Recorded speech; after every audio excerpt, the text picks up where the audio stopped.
La robe de Noël, Satomi Ishikawa.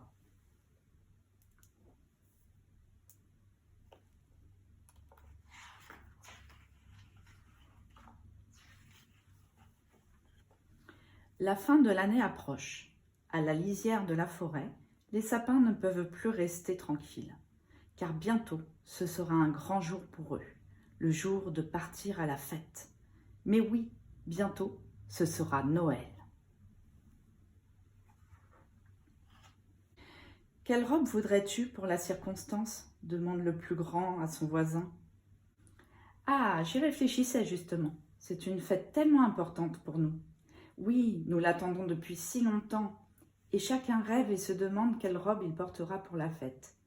Dans l'ombre de ces grands arbres, il y a un tout petit sapin qui les écoute.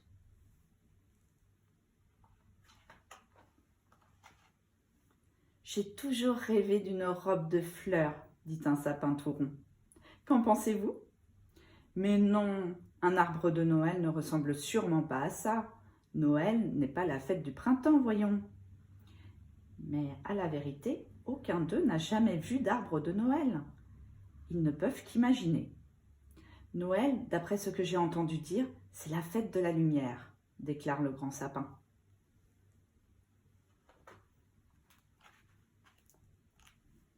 Oui, oui, la fête de la lumière, approuvent les autres.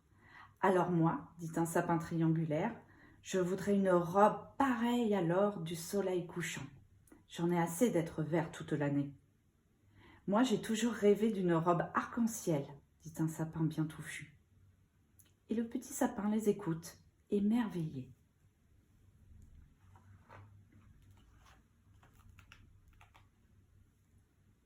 Quant à moi, dit le grand sapin, je voudrais une robe faite de 1000 étoiles scintillantes.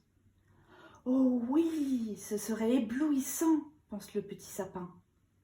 Et je voudrais être sur la plus belle avenue du monde, poursuit le grand sapin. Tous les autres renchérissent. Le petit sapin a bien un rêve lui aussi, mais qui l'écouterait ? Personne ne me demande mon avis, songe-t-il tristement.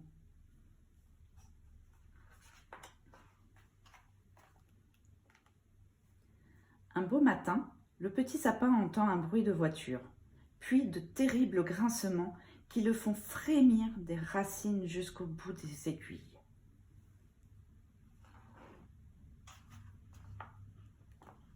L'horrible bruit s'arrête et puis il recommence. Il s'est rapproché. Le petit sapin tremble de toutes ses branches.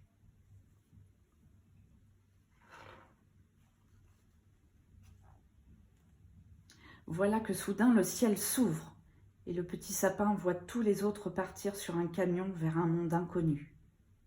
Évidemment, ils m'ont oublié. Ils sont partis sans moi.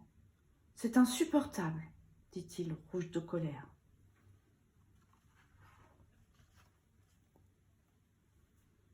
Même cet horrible bruit, je le supporterais si seulement je pouvais partir moi aussi. Il se débat de toutes ses forces, mais il n'y a rien à faire. Quel malheur de rester planté là. Il se sent seul, abandonné. Mais soudain, une voix s'élève. Tu n'es pas seul.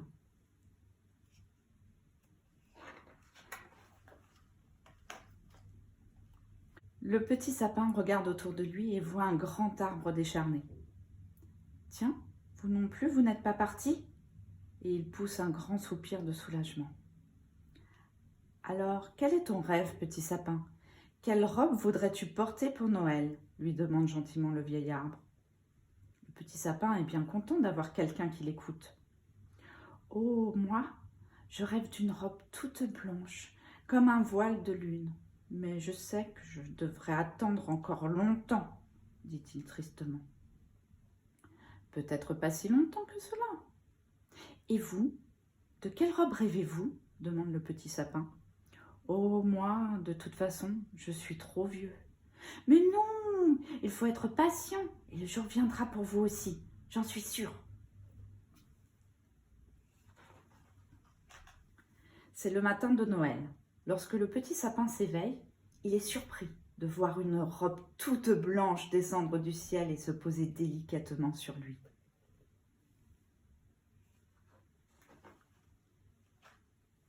Et quand le soleil se lève, cette robe blanche se met à scintiller de 1000 éclats. « Que tu es beau !» dit le vieillard. « Mais regardez, vous aussi !» s'exclame le petit sapin. Des oiseaux de toutes les couleurs se sont posés sur le vieil arbre et ils chantent de merveilleuses mélodies. « Ça alors, c'est incroyable! C'est juste ce dont j'avais rêvé. Leurs chansons sont si délicieuses. Quel cadeau de Noël! J'en étais sûre, chante le petit sapin, tout joyeux. Ainsi, ils passèrent ensemble le plus beau des Noëls.